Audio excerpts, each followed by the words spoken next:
বর্তমান বিশ্বে মাইন্ডসেট নিয়ে প্রচুর আলোচনা, প্রচুর গবেষণা।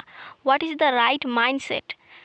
সফল মানুষদের মাইন্ডসেট কেমন, এই নিয়ে অনেক আলোচনা। কিন্তু what is the Muslim mindset? একজন মুসলমানের মাইন্ডসেটটা কেমন, কেমন হওয়া উচিত? এইটা বোঝার জন্য আগে বুঝতে হবে যে মুসলমানের জীবনের উদ্দেশ্য কী।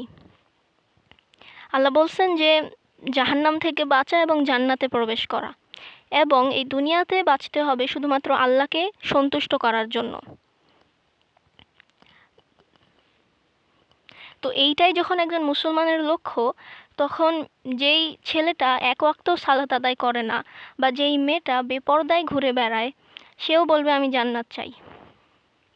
But the right mindset is যে জান্নাত পাওয়ার জন্য আমি আমার জীবন দিয়ে দিব। আল্লাহকে সন্তুষ্ট করার জন্য আমাকে যদি এই মুহূর্তে আগুনে ঝাঁপ দিতে বলে, আমি আগুনে ঝাঁপ দিয়ে দিব। That's the Muslim mindset. And এই মাইন্ডসেটের অভাবেই, আমি এইটাকে বলি দ্য ওয়ারিয়র মাইন্ডসেট।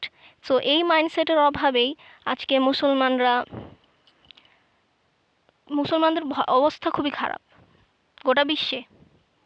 সো আর আল্লাহ আমাদেরকে এই দুনিয়ার রাজত্ব দিয়ে দিবেন, এটা আল্লাহর ওয়াদা। এবং জান্নাতের যে সর্বনিম্ন নিয়ামত, এইটা 10টা দুনিয়ার সমান হবে।